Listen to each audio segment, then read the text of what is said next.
Boo doo doo doo Miranda,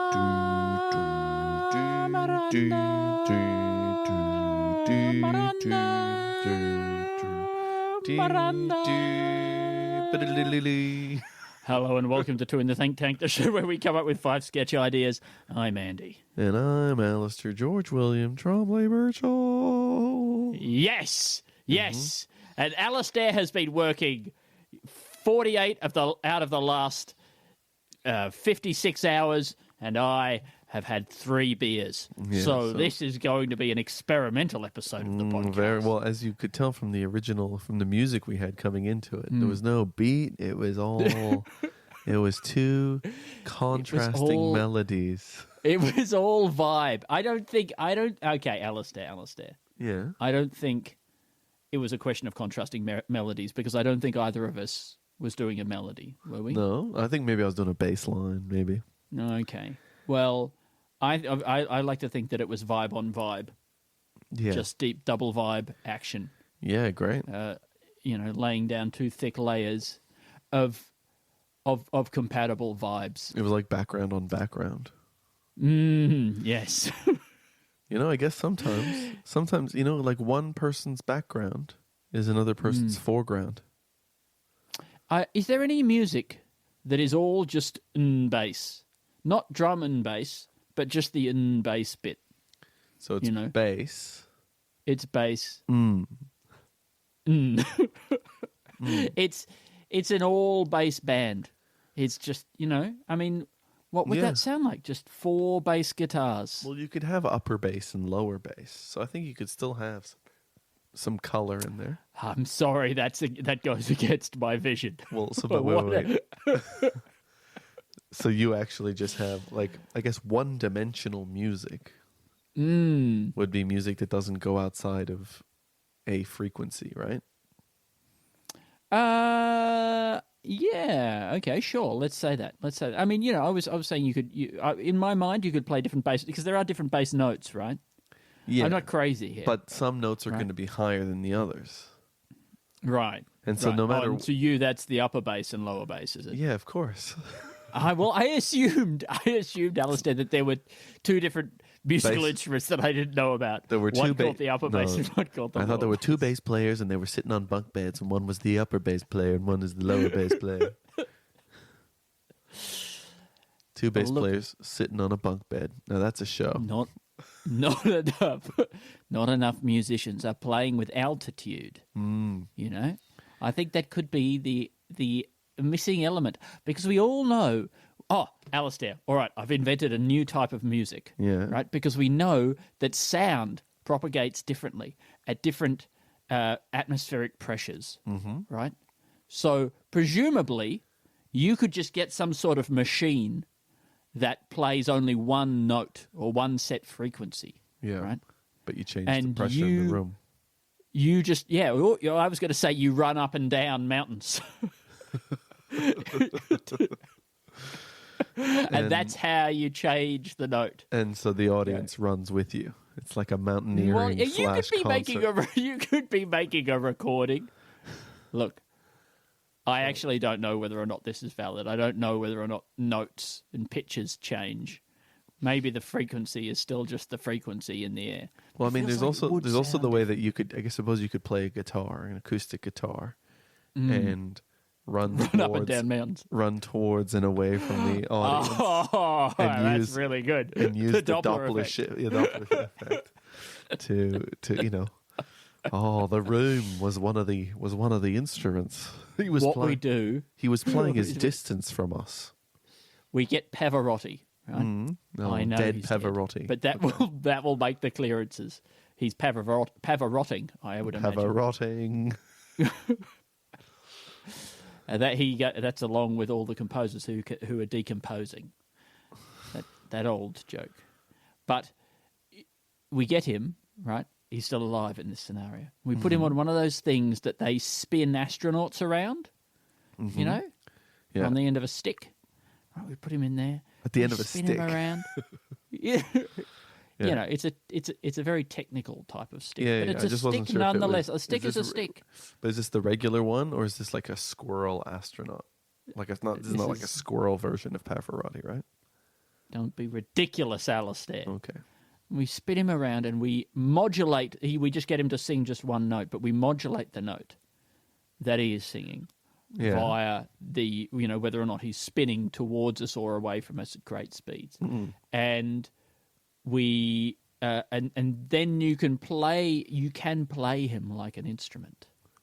You can take the musical genius of Pavarotti, and you can reduce him into a format. Reduce him to a note. Exactly. And just a signal generator. Figaro. That's already he's doing too many notes. Anyway, is that a sketch idea? Well, I'm not 100% sure how you're modulating it. I'll tell you how it's a sketch idea, Alistair. Okay? It's a behind the music style documentary about some experimental musician. Yeah. Right? Pavarotti. Who's no. Okay. But somebody who's so successful from their work making whatever kind of music that's very popular that they are able to hire Pavarotti just to use as a element. And they're talking about how they got particular sounds. Yeah. And they're describing what they had to do to Pavarotti. They made an entire album only using Pavarotti. Yeah. And it's like how people these days like their movies to be done with practical special effects instead of CGI. And what he said is, I'm not gonna electronically manipulate the noise that's coming out of Pavarotti in any way. It's going to be all done practically. And that involves putting Pavarotti in different atmospheres. It involves spinning Pavarotti at great speeds. Yeah, or just driving Pavarotti around on the back of one of those airport, airport buggies. Step ladders. Sure. Yeah, an airport step ladder. Driving him around on an airport step ladder. Whatever it takes, okay? And they take you through how they made every sound on the album. Yeah. Okay, so this person is like, they're not like they're like an arranger, but they just arrange the air and the position of Pavarotti. Sure. It's in the traditional meaning of the word arrangement. In its purest form, it's an arranger of music. In a way, he's more an arranger, it should just like be locational, like a flower arranger is. He's an arranger, but he is a flower arranger, but he does it with sound now. Each sound, and he does it with Pavarotti. Each note is a bloom. Each note is Pavarotti. Pressure exactly. And in different atmospheric and geographical conditions. Sure. The final note, we had to drop him into a black hole. I mean, what he could do, though, is he could also change the gases in the room. Not only increase the pressure, but then, he could let in more helium, for example. Exactly. He's got exactly the same sort of sets of dials and knobs that an electronic music producer would have on their mixing desk, but he's actually just mixing different atmospheric concentrations of different gases and positions, turning of up the nitrogen. Maybe that's all he does. He only works in gases, but he's also got Pavarotti sitting on a big cylinder of gas, and that's how he moves him around, by turning the pressure turning the tap on the maybe remotely on Pavarotti's cylinder, so that the cylinder shoots him across the room. And you know what the track is called? What's the track called? Classical Gas. Classical. So is he playing classical gas on Pavarotti? Yes, by using different gases. I assume he's just changing the sound of Pavarotti's rendition of classical gas, right? Using gas. No, I think Pavarotti is still just playing the one Pavarotti playing a note. I think that's what Pavarotti called it. He thought of it as playing a note. I'm going to play some notes now, he would say. He didn't think of it as singing. He took the concept of his voice being his instrument to a very extreme place. Does he? Would he keep his throat in a case? Alistair, if you let me finish my sentence. Yeah. He would keep his throat in a case. So he cut a little neck hole out into like a French horn case, and then he would just put his head in there. Correct. At nighttime, and just kind of sleep in there. Close it up. You've got to take care of your instrument. Let his voice, and he would clean it out with one of those little brushes on the end of a stick, plunging it up and down. Deep throating those brushes. Exactly.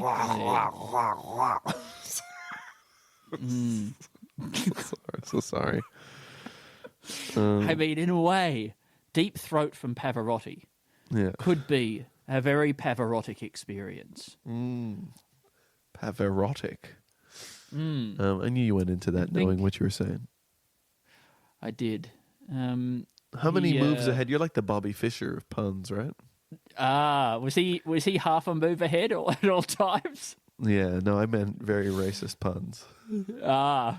Very, very anti-Semitic puns.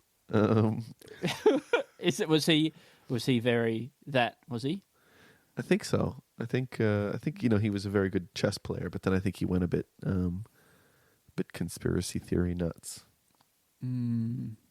But at some point, you start saying to people, "This is how the world is," and you've stopped keeping your mind open, and then you just then you form groups online, and and then you all just reinforce each other's.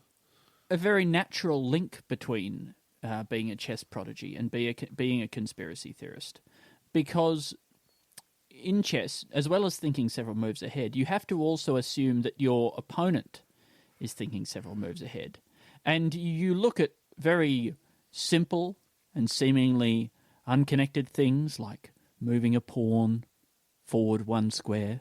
Yeah, moving a rook across a little bit. And from that, you have to extrapolate a grand scheme. A vast conspiracy. So that's what it is. I guess it'd be hard to turn it off. I guess every time you enter a game of chess, you enter a vast conspiracy to defeat your opponent. Yes. And all the pieces are working together. Every time you see somebody riding forwards on a horse, you're just waiting for the penny to drop and for them to start riding sideways on a horse. And the horse doesn't go sideways, as it goes up and then to the side. Oh, yeah, I guess that is side. I keep thinking diagonally. I guess going to the side is sideways, yeah. Yeah, in a way. When you picture the knight moving and you picture it on a real horse, person on a real horse. I do. Do you picture them walking forward and then sort of just hovering to the side while still pointing forward? In a way, but I picture the horse stepping sideways while still pointing forwards, yes. You don't think that the horse would just turn? No, I don't. The horse would always just pick a direction to move. I feel like we recently did talk about wanting to see the Melbourne Cup where the horses run backwards, or possibly the jockeys sit backwards. I can't remember. Yeah, I mean, even more than that, I want to see the Melbourne Cup where the horses have to walk sideways. Yeah, I think if you bring in that dressage sideways walking or that diagonal walking that they do. Yeah, but it's a race. Yes. Bring that in. Bring a speed version of dressage. No, I think you got yourself. I think people would be. Do people whip them during dressage? Or are those horses too good to whip? Over time, people would start to breed horses that were more aerodynamic for moving sideways. Yeah, they would be sort of pointier on one side. That's true. Yeah, I guess eventually, that's what would happen. Maybe they're ones with legs on one side that point that way.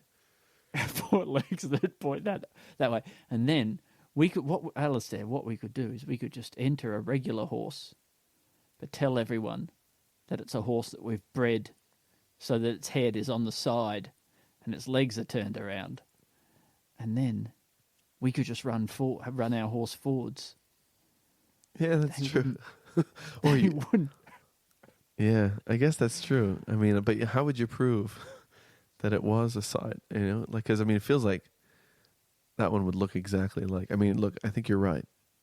Well, we tell people this takes place in Ricky Gervais's The Invention of Lying universe, where nobody knows about where nobody knows about lying. And I want to see that extended so happens universe. That's a crossover universe with the Sideways Horses universe. Yeah, so the dressage, the speed dressage. Exactly. I think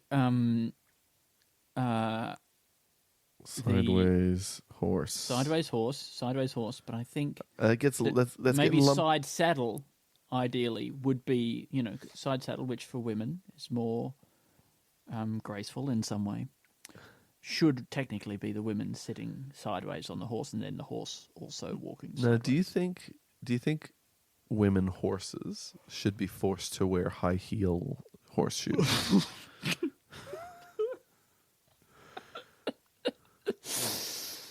But as we discussed the other day, a horse's foot is actually like their finger, so their heel is actually way further up their leg. Yeah. So then it would just have to be a stiletto that probably wouldn't actually affect how they walk, except for just look interesting. I mean, I think high-heeled horseshoes is very good. Yeah, high-heeled horseshoes for the lady horse. I think even something about the history of horse racing could be a documentary about the history of horse racing, and talking about, the sexism that used to exist in horse racing, where the lady horses were expected to run in high-heel horseshoes, and maybe some of the other barriers that they came up against. But until people were like, wait, they're actually the fastest horses. Are they? I don't know. Seems like a lot of horses. A lot of some of the best. Was Farlap a lady? I think he was all man. Farlap. What about Maccabi Diva? Hey, the diva bit makes me think it's a lady horse. I think maybe Winx was also a lady horse. I don't know. I hate to misgender a horse. Yeah. Let's see. I know we don't look things up. But I think that is certainly a thing, Alistair. Yeah. A historical documentary about what lady horses have had to overcome. Wait, is there two categories? Is it like male horses and female horses? No, they're all in there together, which I think is very good. It's very progressive. It's quite progressive. That, that they're all competing. Oh, you know what? It doesn't even list the gender of the horse. Well, that's even more progressive. Look at that. I don't see horse gender. I do. But sometimes it's quite hard to overlook. They don't make it easy. That's true. Well, I don't know what to do beyond that. We spent so much time asking how a horse would wear pants. Yeah. We never stopped to ask if they should. When they what should. occasion they would wear them to. I think, but also if we learn anything from the previous podcast where we discussed the fact that they should wear, that their legs are fingers, they're not wearing pants at all. They're wearing gloves. Fingerless gloves, like those ones that a regular, again, like a person with hands would wear. You almost said a person with no home. Is that right? No, I was going to say a person with no fingers, but... Well, I suppose a person with no fingers would also wear fingerless gloves. Yeah, but maybe they'd wear mittens. Yeah.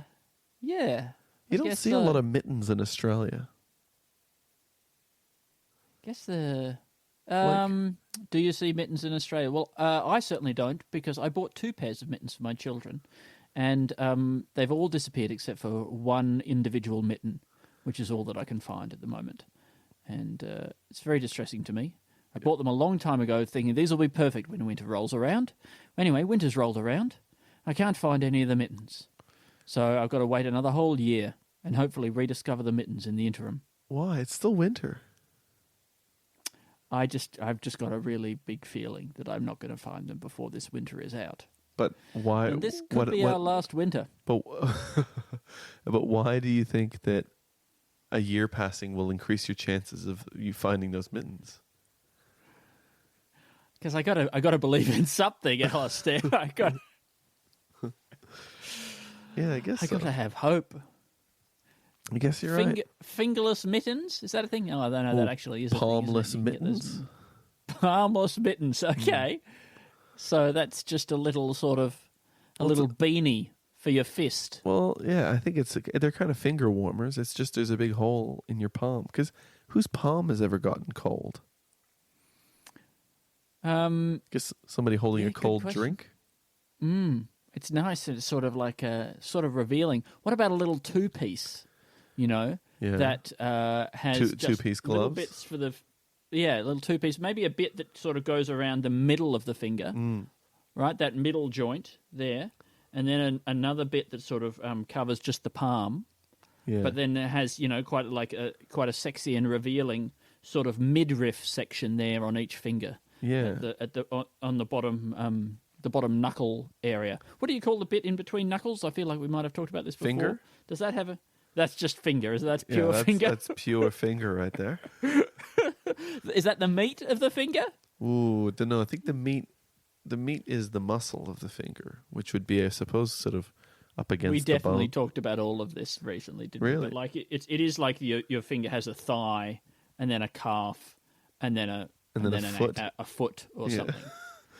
Yeah, but it all bends the wrong way. It's like a dog's leg or a horse's leg. I can't remember which one. This is exactly the conversation we've already had. Is it? Anyway, Alistair, can I pitch to you the sexy and revealing 2-piece glove as a sketch idea? And it's something to wear, because I think for the glove people, they've got winter absolutely sewn up, right? Yeah. But it's in their interest to try and give us some options for a summer glove. A glove that's good for summer. So it's made out of what kind of material? Like bikini, lycra, bikini. Kind of. So it's a sports summer glove. Well, you could have a sports glove, sure. But you, what is it that you make swimsuits out of? I assume that was lycra. Is that not lycra? I don't know.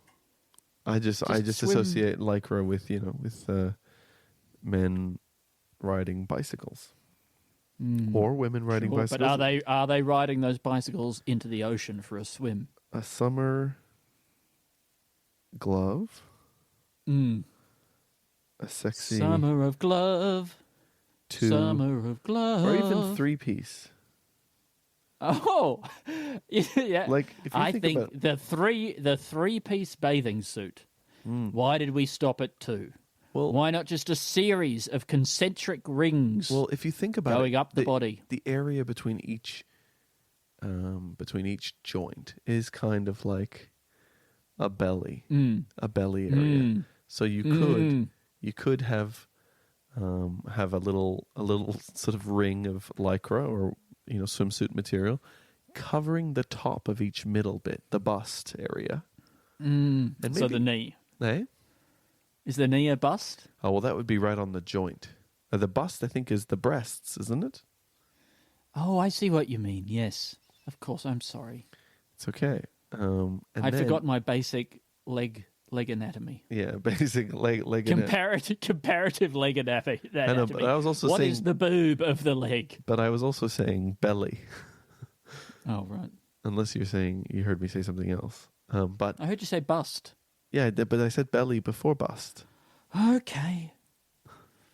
I'm sorry. Oh, I hate it when we fight like this. I think the listeners do too. Yeah. They want to know that we're okay. that everything's going to be all right. I think, Andy, much in... That Mum and Dad are going to keep podcasting together. Yeah. Well. And do you think that people will find this sexy? Do you think we'll find ways of making our hands sexier? I think it's an investment. I think it's a long-term investment in titillation. You know, we need a new Puritanism. We need a new Victorian era, right? So that we can. This will be so good for growth and good for the economy. You think about the money that is spent on lingerie and that sort of thing every year, but there are only so many bits of the body that we feel ashamed of and that we need to cover up, and therefore that we can derive sexiness from revealing in interesting ways, revealing and concealing in interesting ways. But if we all make an agreement now that we're going to start covering up every sort of joint or every, if the finger has a boob, wherever that is, we're going to start covering those up as well. Then 100, 200 years down the track, there's going to be a new sexual revolution. People will be burning their finger bras, and then there'll be a new wave of exciting lingerie for all these different parts that are now so erotic, overexposed because of the work we did. Yeah, and hiding them, sexualized. Yeah, well, exactly. I mean, then I guess we're heading towards like a burqa for the men, for that men and for the women, and everything like that. Is that kind of what you're proposing? I'm not thinking of it as a burqa. I am thinking of it as just certain zones that we do feel need to be concealed. Okay, but I mean, but would it? If some of us, the more conservative of us, do you think covering my fingers in an entire burqa or a niqab would be appropriate? Sure. Yes. But that would be a glove, right? Covering your fingers in that's what that would be. Maybe with a little slit for each finger to look through. At risk of this being unbelievably offensive to some people, I think covering some of the really erotic parts of the body in a niqab or the other one, would really, the burqa. The burqa would I think really hide it from people's view. I see that you don't want to follow me on this, and that's okay. No, well, I've lost a little bit what we're talking about, and I was just hinting. I'm going to say a little bit Monday drunk. Yeah, you're a bit Monday drunk. That's okay. That's okay. I wasn't clear. I was basically saying it would be funny to see a penis dressed in a burqa. Oh, okay. Well, then I did not. I was not. It's not that I wasn't following you, Alistair. It's that you got lost in the fog, and I couldn't see where you'd gone. I wasn't 100% saying it clearly, because I was trying Alistair, to. Yeah, Alistair. If we could just follow this a little bit more and be really just, we've said it now. I do think that little religious garments for your penis of whatever denomination are very interesting. I'm not a Catholic, but my penis is. And you reveal it, and it's there in a little robe, a little priestly robe. I mean, the little Pope's hat would fit it so beautifully. I've never thought of making a joke Pornhub account for comedy, but it feels like that's where that kind of thing would live, isn't it? Just having little Pope outfits for your penis, erect penis, that you would just put online, and I guess you don't have to have your face in it, but you could just put it up. And I guess if anyone ever sees that, or if that's already there, just assume it's mine. Yeah, great. I think, we've seen the puppetry of the penis. Well, this will be the papalry of the penis. Yes. And he can give little sermons. Yeah. Where you could make a little cardboard Vatican, and you could poke your penis out of that window that he stands at, and he can give to a little sermon, and then at the end, instead of saying amen, he can ejaculate. And oh my God. All across St. Peter's Square, or whatever it is. Is it the Basilica? I can't remember.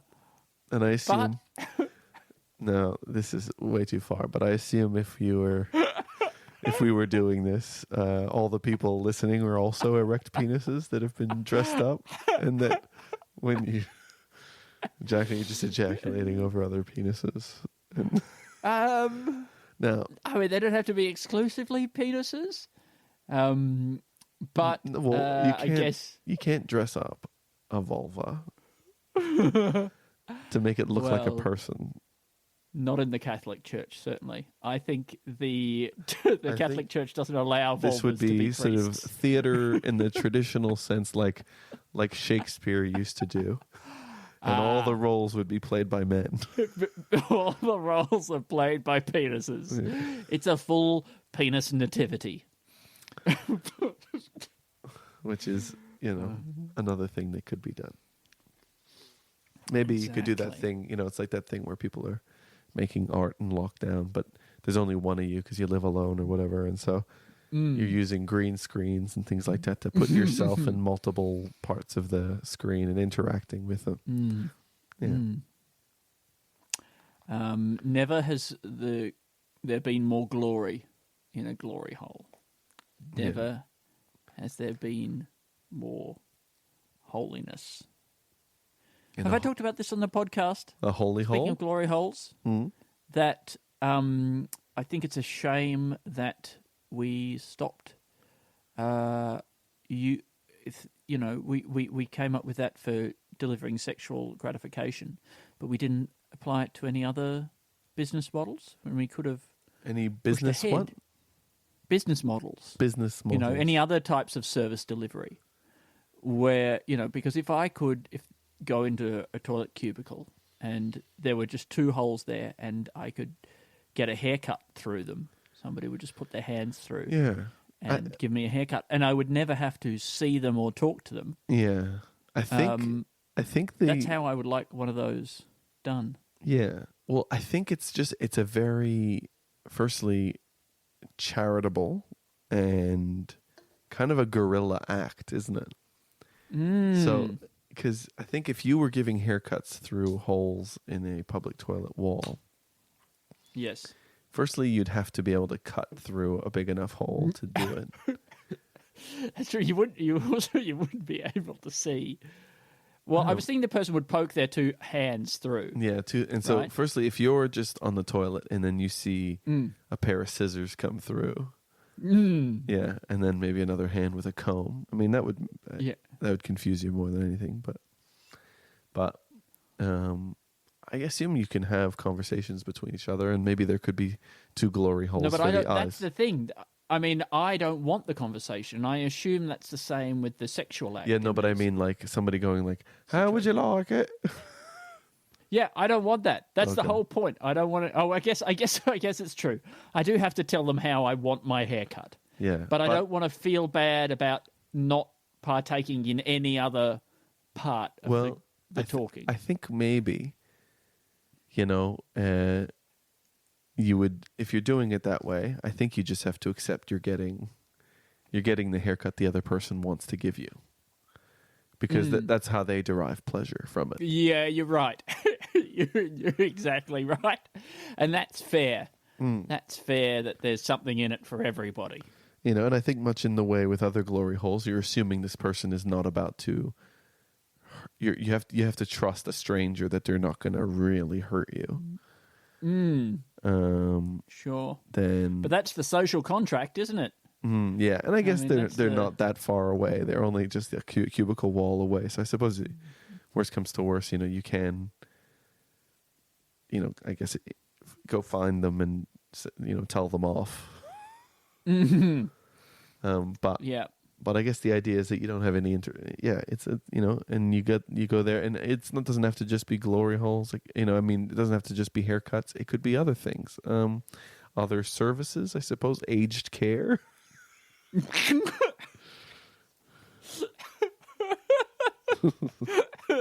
Does it still take place in a toilet cubicle? Yeah, I suppose that let's say your family can't afford to put you in a home. Yeah, okay. Maybe you could just wander throughout the park, and then when you really need care, You know, you go into the cubicle. A succession of anonymous hands reach in and sort of dress you. And, I mean, they would probably, a lot of the place where you need help is in the toilet anyway. It's true. So you need some good strong arms, maybe coming in from both sides to help you up and down. That's right. You know, but they would decide how much help they want to give you. Well, again, I mean, what are they getting out of this? I mean, helping feels good. Helping others in need feels really good. It's true. I understand a lot of the time that is the main satisfaction. That's the main reason that people do both aged care and traditional glory hole work. That's right. So, and I salute all of you. You know, I mean, dog washing, you know? Yeah. You could walk your dog into the cubicle. Maybe somebody could, lather up and wash your dog. That's true. Yeah. That's true. That's a true gift because... Humanity. Well, because most people derive their pleasure from getting to look at a dog. You don't even get to see... They don't even get to see dog. I got to tell you, I washed my dog yesterday. Yeah. And while it was a pretty unpleasant experience, seeing exactly how much dirt was in the water afterwards was very satisfying. Yeah.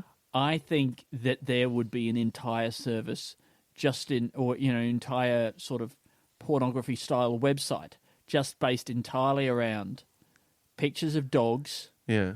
Dirty dogs. It's called dirtydogs.com. And then the picture of the bath water after the dogs had the bath. Yeah.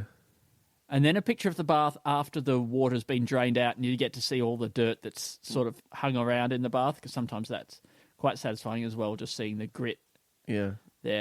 And then seeing the bath cleaned again. I suppose you'd also want to see the clean dog. Yeah. But I'm really here for the filth. I think the abject filth of the dirty bath water. And I think what you've just found yourself is a YouTube channel. Dirty Dogs. DirtyDogs.com. /Dirty Dogs. And / Yep. I was trying to remember which one it was, but you're right to pull me up on that. But I had to fight YouTube for the /. They didn't want me to use that. It's not part of the system. Their system can't read the /. But they went into the back end and they rewrote some stuff, and now they let me have a / because that's what it is. And I get the dirtiest dogs. And I wash them. Do you only find dirty dogs, or do you sometimes game it and you dirty the dogs up yourself? Sometimes I'll see a dog who's almost dirty enough. Yeah. And I'll say, listen, I can get you across the line. I can turn this into a compelling narrative if you trust me. And I look into the dog's eyes and I say, do you trust me? Do you trust me? I do. And then I smear some Vegemite on its back. Man, that dog would have loved to lick that Vegemite. I know, but it can't because it's on its back. Yeah, and then what later on? I'm actually a very cruel man. It's also not something that you would get to see really much of at the end of the bath. Left in the... What do you mean? Well, Oh, yeah, that's true. It kind of dissolve into the water, wouldn't it? Mm-hmm. So you're not really adding much to the satisfaction of your videos. It's a journey. Yeah, I guess you're learning how to do this. Yeah, it's a new business. Now, ups and downs. Should I just take us through to 3 words from a listener? Do you think? I mean, I think I've definitely ground this to a halt. That's cool. All right. Well, we got 3 words from a listener, Andy, and these are. This is the first time hearing of it. Yeah. Well, we got listeners, and they can support us on Patreon, and this one comes from a listener called Jerry Del. Yes. Giudice or Geodice. It is You're right. I've never thought about how I would pronounce that, and I'm glad I'm not in the situation of having to do that. But Jerry, it's so wonderful. Have you read Jerry's name before? Yeah, we're friends on Twitter. Yeah. Big fan of Jezza. Yeah, on the T train. I want to get this. Let's hang on. Let's get it. And here it is. It's coming. Press play. Don't know if this will turn off our call, but I didn't hear anything. So whatever you're doing, you're on your own. Yeah. You're having an experience that is truly unique. Hang on, it's not happening. It's not giving me what I want. Oh man, I'm really ruining this. Do you want to try and guess? Do you want to try and guess what the first word is? Yeah. I think that the first word is filtrum. Filtrum? Filtrum. That little bit between your nose and your top lip. No, it's filtrum. Not. No, the first word is Martins. Martins. Yeah, but apostrophe. Yeah. Okay. Cubic? No. Oh. Judice, probably. Judice. Wait, now, is this the second word, or is this you working on the pronunciation of Jerry's surname? Well, because like the robot pronouncer on YouTube said, Judice, like that. But that doesn't feel like, wait, Jerry Del Judice. It feels like that's kind of got some deadness to it. So maybe like Jerry Del Judice, or... Yeah, I like it. Yeah, Jerry Del Judice. All right. I'm going to try it with that. I'm going to go with that. Still excited to find out what the second word is. Man, if it's not second cubic. word, cubic. Did you say cubic? Cubic. It's not cubic. It's architect. Martin's architect. Okay, is the third word dad? Dad? Dad. I got to tell you, Andy, this is one of the closest you've ever been conceptually. It's brother. Oh, yes. This is interesting. This is a fascinating crossing of the streams. It's a moment in which universes collide. And the characters from the Martin and Jerry Side Tank podcast, the bonus episodes from Patreon, are dragged into the reality of the Two in the Think Tank mainstream podcast. So many people listening to this would not be familiar with Martin and Jerry. Well, they might know them from Magma, if anybody's seen Magma. But there would be many, I believe, who haven't seen that, who haven't seen those guys live. Yeah, that's true. That's true. But I believe, this is them coming through the door right now. Hang on. Someone's coming. It's Jerry Roberts. Hello. Yes, hello. I'm Jerry Roberts. I'm engineer and Imagineer. Wait, and somebody's coming in through my door. Oh, it's my wife. Thanks so much for coming on, Jerry. It's my wife. Hello, Alistair. This is me, your wife. Oh, I love you. Wait, I recognise that voice. Yeah. You're Martin's wife? Well. No, I'm Alistair's wife. Alistair's wife. I've got some serious thinking to do. Anyway, thanks, Jerry. Bye. But Martin and Jerry are engineers, and they have a problem with architects because they are concerned so much with form. That's right. Engineers are much more concerned with function and whether or not things are functional. So I think Martin's architect brother would be somebody who, there'd be a very natural... What does it mean to mar something? Family feud. Mar? Yeah.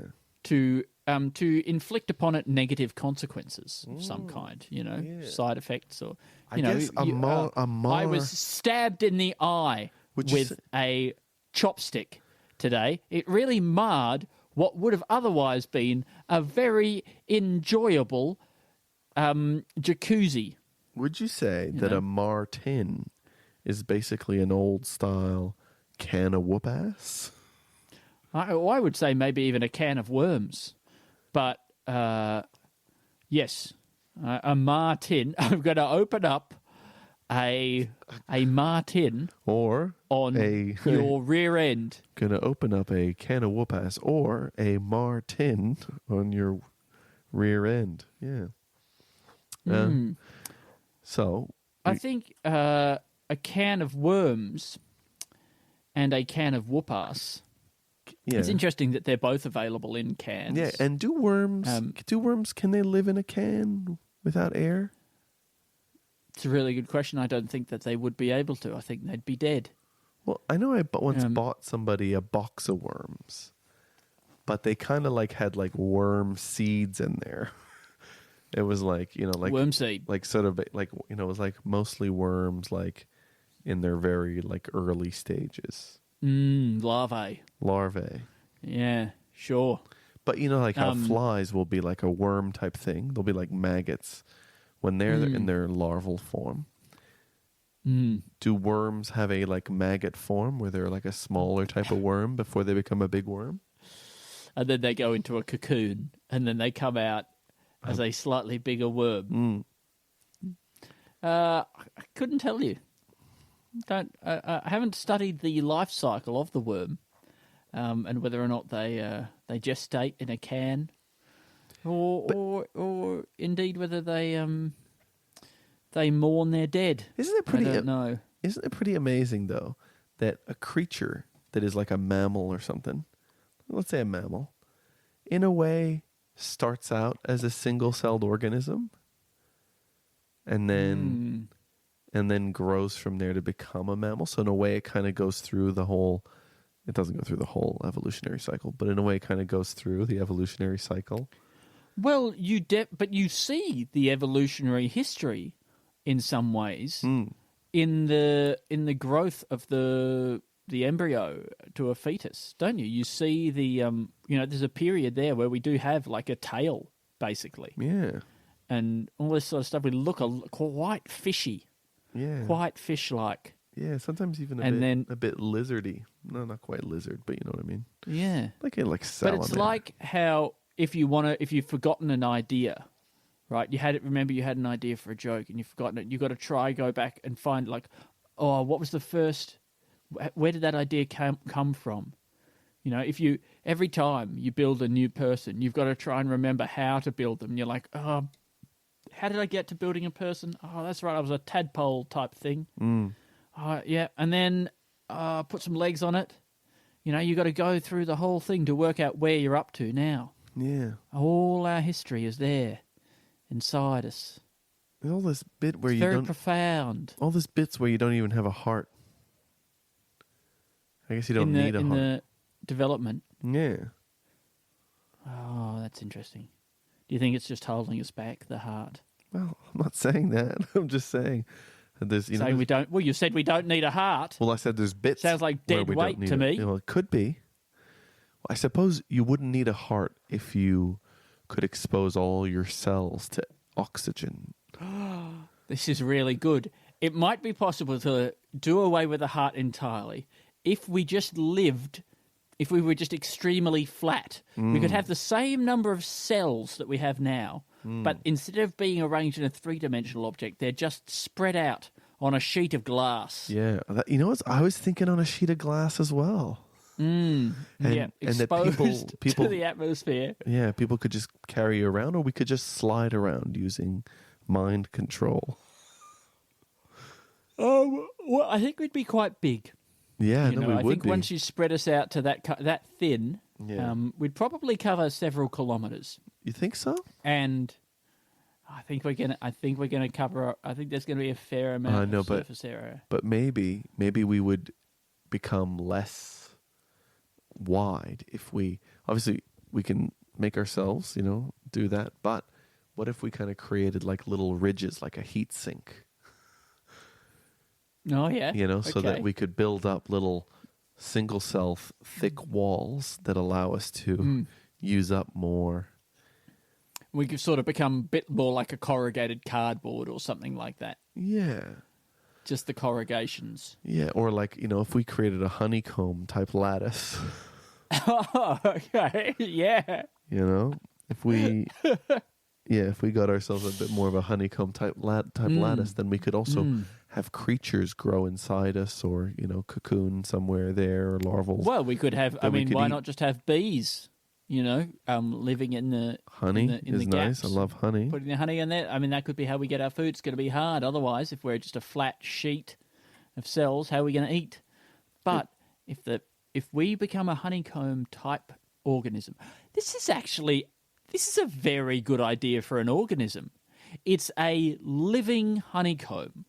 Okay? Yeah. And what it does is it grows in such a way that it provides the perfect habitat for bees.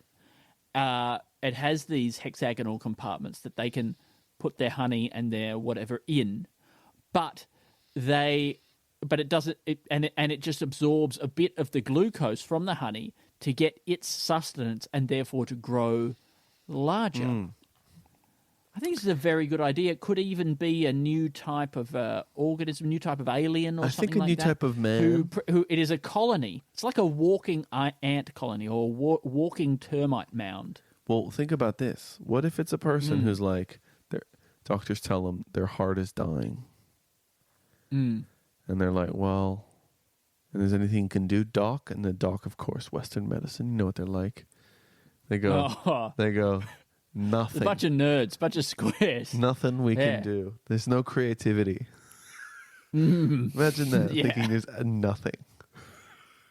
Or you couldn't spread me out like a lattice, like a honeycomb lattice, and let me live with all my cells exposed to the oxygen so that I can live without a heart.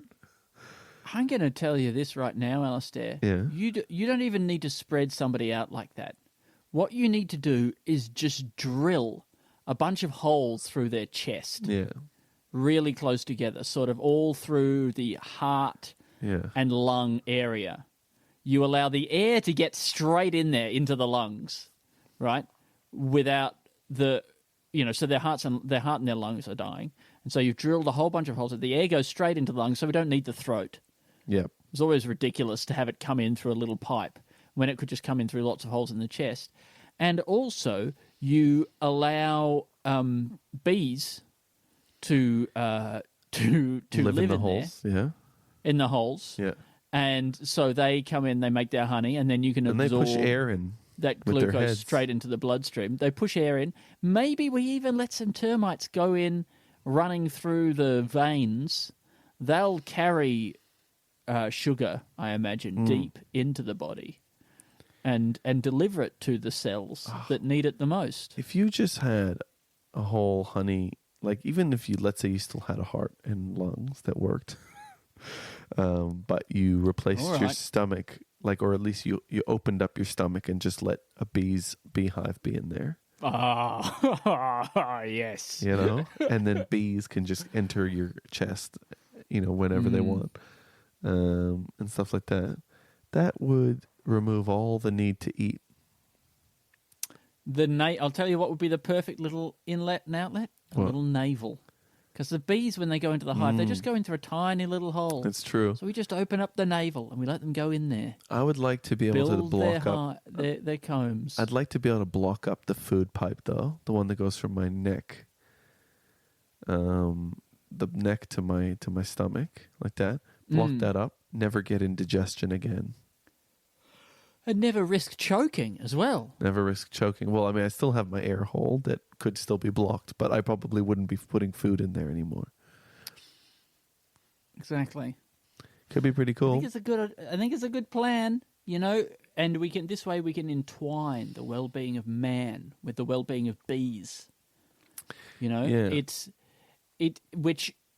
Always we've been connected, but because the connection has been indirect, been easy for people to take bees for granted. Now we are cutting out the middleman, and indeed the middle of the man, in order to make ourselves a habitat for God's bee. God's tiniest creature. God's bee. The bee. God's bead.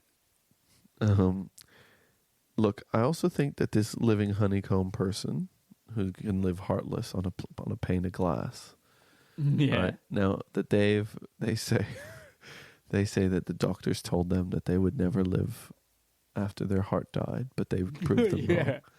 And now, they've just found that the world has made it difficult for them to live because they haven't made it. You know, the world isn't made really for a person who lives on a pane of glass. Sure. And then we could see their quests to make life, easier for themselves. They could probably drive around on the back of one of those cars that has that thing. Carries sheets of glass. Or they could be, maybe eventually they could be added to the Pope Mobile as one of the sheets of bulletproof glass that the Pope is encased in. But the Pope is then using them as a human shield. Yeah, but the Pope has got bodyguards. This person is now just one of the Pope's bodyguards. Can I just check? Is this the real Pope or is this the penis Pope? I think it's the real one, but I don't know if I would be able to tell the difference between the two. I would have to wait till the end of one of his speeches. So you probably wouldn't see that on the first day. So you would have to really take the job, drive him to a speech, and then wait to the end and find out which one he is. Both equally important jobs. Well, one brings so much joy into people's lives and gives them hope, and then the other one is the regular Pope.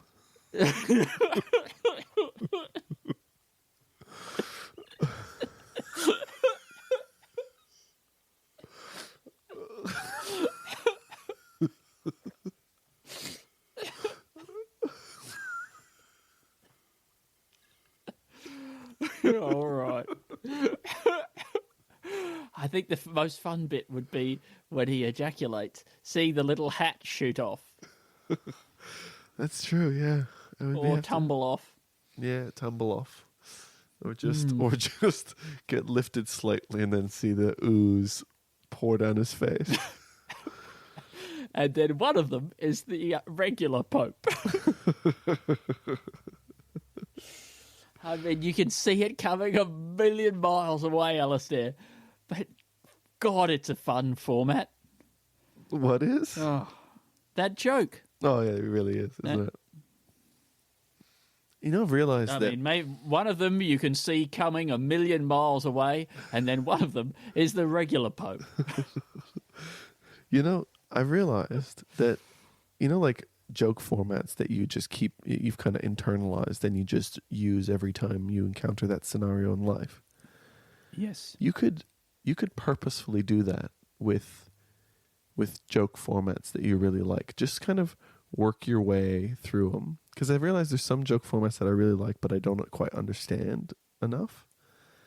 And I'm thinking about just trying to figure them out and then try to internalize it and figure out the scenarios in which it's used so that I could just have another joke format ready, accessible. Really good. I mean, I'm putting you on the spot here, Alistair, but can you think of one off the top of your head as an example of that you don't the trouble is that I do have the joke format off the top of my head, but I can't tell you exactly the joke.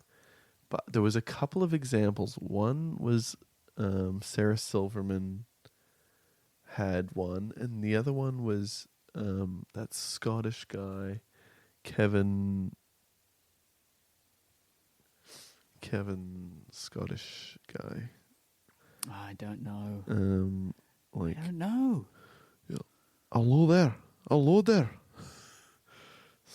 Can you give me any... Kevin Bridges. Okay. And he did a version, and it's like oh man, I'm not going to describe this well. It's basically a joke where you are about to you're seeming like you're about to give two parameters, right? Mm. And the first parameter you give sounds like it's the low one. But then yes. But then when you give the second parameter, it makes you realize that was the high one. Yeah, I think I understand. Yeah. So I don't know. Like, it's like saying, I met, like, this is not a funny joke, but this is like, I met a guy the other day. He was somewhere between, 4'10" and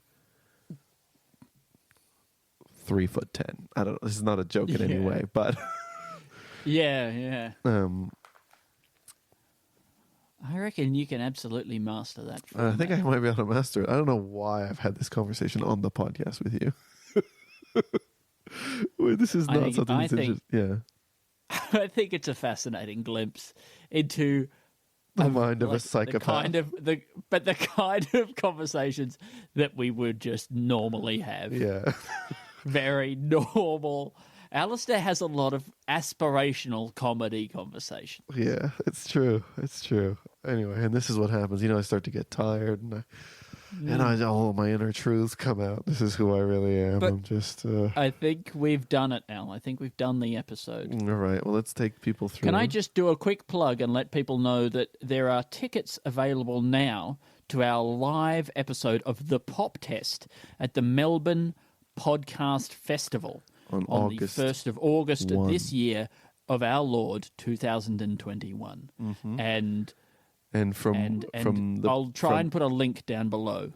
And from the from the panic that we can feel, even just through the emails from our producer, it feels like the tickets aren't really moving. But I don't. Well, and think it'll be okay. Yeah. So if you feel like coming, it would be lovely. All right, I'll take us through the sketch ideas for today. But also, Sans Pants said that their tickets aren't moving, and they got a way bigger audience than us. So who knows? Oh man! Wow. Okay, sketches for today. We got Pressure and Pavarotti arranger. So this is a person who mostly as a musician, they are an arranger, but they mostly arrange the amount of pressure in the room and the location of Pavarotti in that room in order to change, to modulate the music, right? Pavarotti just sings one note, and then they change the amount of pressure, and I suppose the air, and maybe what types of gases are there. So he could put in helium. This is going to really take a toll on Pavarotti's and the audience's lungs. Metabolism. Because I think if you body some of those heavier gases that make you sing lower, I think they can actually damage your lung. But I guess that's it's the price of art. Absolutely. Then we got speed dressage race. So that's the sideways walking horses that you see in dressage. You know what would be a great business service to provide? Yeah, Andy? Death planning. It's somebody who will curate for you the perfect death. We have wedding planners. Yeah. We have party planners. Well, I think now that... We even have funeral planners, but we don't have anybody who plans the moment of death itself. That's right. I can't think of anything more important. That's true. And now that assisted suicide stuff is coming in, exactly. Eventually, people will be more okay with it, and death planning might be more okay. You can have a party. You could, they could set up, I guess, scaffolding and things like that for, depending on how high you want to do it. Yeah. Well, it's not fall off. It's, No. No, but I'm just saying, you get to choose the way in which you do it, right? It's not. Absolutely, yeah. That's what they're offering.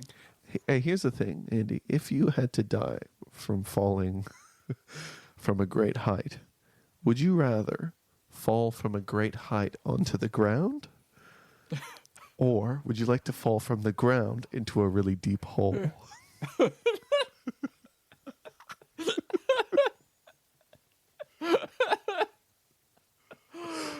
You know what? Initially, I thought it was going to be fall onto the land because I'd enjoy the view. But then I would be able to see the ground coming up. Yeah. And I think that would weigh on my mind. Yeah, that's true. And the darkness. I mean, the weightlessness that you experience is only physical. Your mind experiences a great weight. That's true. The weight of the impending doom. In the but darkness. If I was falling into a dark hole and I couldn't see it coming, your mind might have the same likeness as your body. Exactly. Oh, that could be good. But that's a really, really good question, Alistair. Or, here's another one. Yeah. Would you like to be fired up from the earth, launched vertically, and then splat onto something? Yeah. A platform high in the air. Yeah. Wait. Was that two options, or was that? No, that's one option. So you. Oh, right. It's like falling from the sky down, but you're being shot from the ground up and smashing into something that maybe something that's hovering. Sure. And there's a kind of another option there, because would you rather be, let's say, shot upwards by a cannon and then you fall down and hit the ground? Splat on the ground. Or would you rather they just point the cannon towards the ground and it just shoots you directly onto the ground? Splat straight away. Would you be rather be fired the equivalent distance horizontally so that you crash into a wall? Yeah, that's a good one. The wall would feel worse to die. I think I don't know.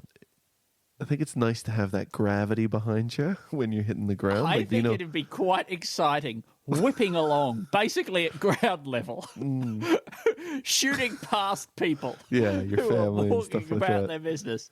Yeah. I mean, I understand that you're going to fall downwards as well. That's just the nature of trajectories. Yeah. But maybe we could work this out in some way. Maybe a nice way to do it would be to be shot up into the air, really high up into the air, and then you land into like this gelatinous goo and you just suffocate in there. That's what I want. Well, I think really best of both worlds is being fired up into the air at a slight angle. Then your trajectory is planned in such a way that you then go down into a hole in the ground. Oh, yeah. And then at a certain depth in the ground, you die, right? But you don't see that bit coming. And then they just fill it in. Oh, that would be cool, yeah. I mean, that's a really deep hole for them to fill in if you're falling. But I mean, I suppose there could be other people being shot into the same hole, right? And they fire in, a couple of thousand. That would be quite a thing for it. They just put a plug on it. Yeah. Well, all right. I'll take us through the rest of the sketches. But I've put that all under death planning. Anyway, we're doing well. Yeah, Don't worry about us. I mean, Al is so busy.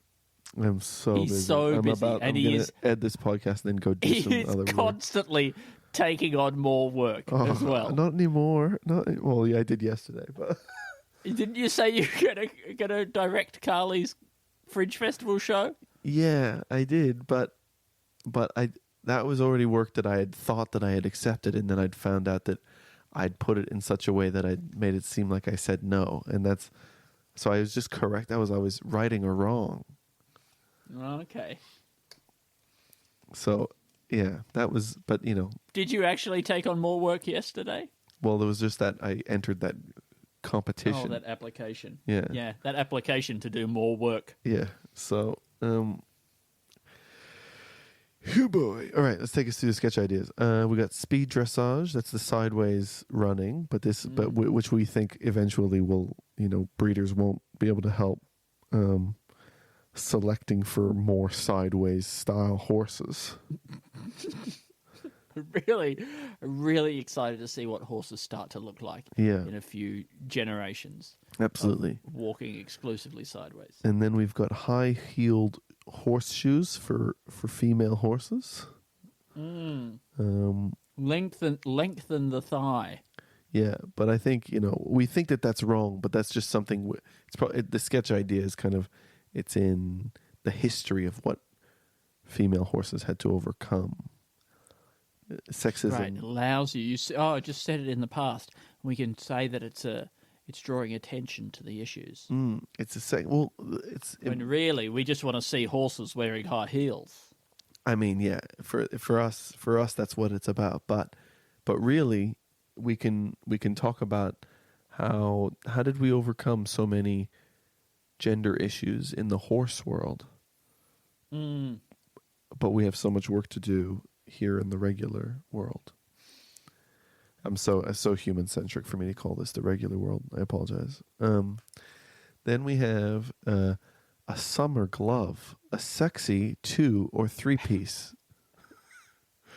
made of lycra.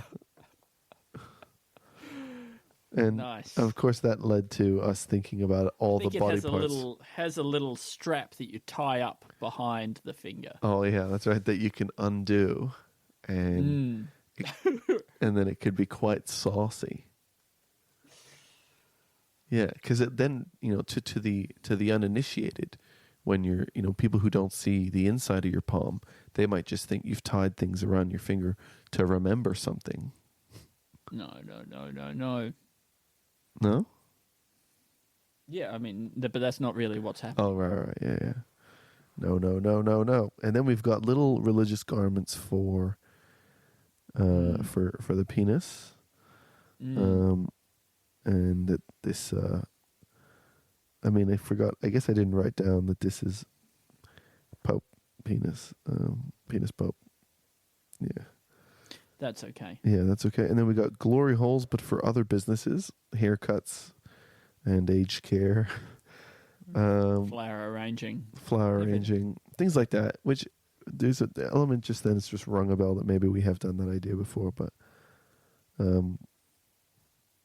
that's cool. Then we've got... We did it again. Then we've got living honeycomb person, which is a heartless person who... was a person with a heart who had some heart troubles, and doctors, Western medicine doctors, said there's nothing that they could do. And they can, but so willing to give up. Northern medicine. So willing to give up. The ancient northern medicine. Yeah. When alternative medicine people are very happy to keep taking your money. That's right. Then scoop you out. Then we got turn you into a colony. We got honeycomb guts. That's just a person who realized that you can just have a colony of bees in your stomach, and that honey will sustain you, and all you got to do is just be happy to live alongside the bees. Bees in the belly. Bees in the belly. Imagine that if you had to do a show. And you go, I got butterflies in my stomach. And then they're going to start having war. It's like an invasive species in your belly. With the bees in the belly. With the bees in the belly. I don't know what a fight between a butterfly and a bee would look like. Who do you think would win? The bee. A single bee? Absolutely the bee. Yeah. Butterflies have got no means of killing. I know that they can eat bark, I think. Off of birch you show trees. me a bee that's made out of bark, and then maybe we've got a fight on our hands. Yeah, but you know why bees fly the way they do? They flutter like that. Why? Well, it's an irregular movement that makes them difficult to predict how they move. So it makes them more difficult. You mean butterflies? What did I say? Bees. I thought I was talking about butterflies. Yeah. Yeah, but you said bees. Oh boy, I guess we'll have to agree. And then we got death planning. So we've done it, Andy. Thank you so much, everybody, for listening. Thank you so much, Alistair.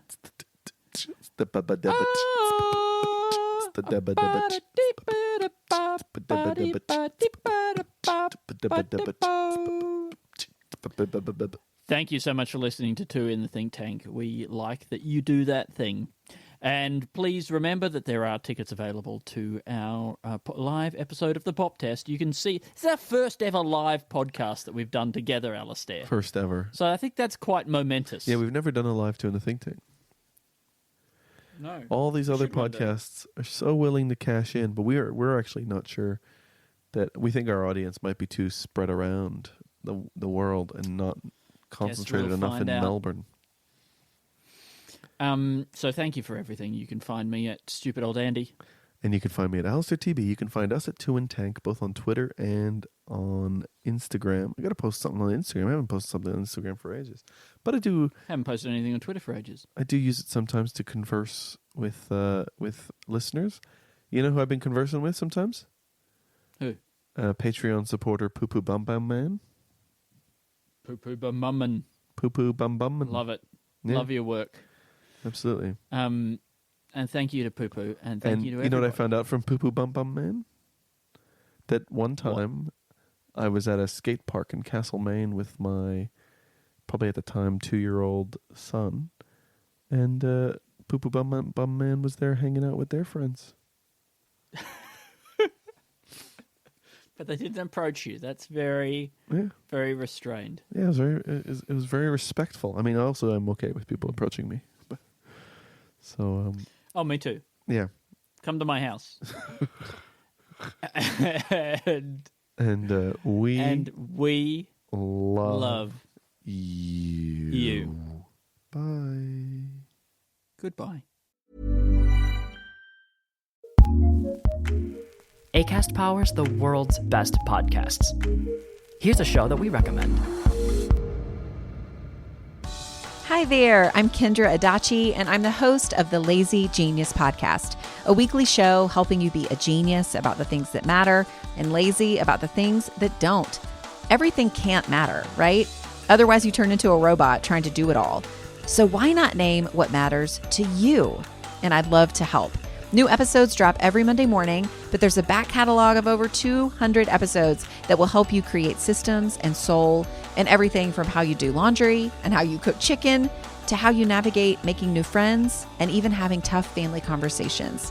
Embrace what matters, ditch what doesn't, and get stuff done with the Lazy Genius Podcast. Acast recommends.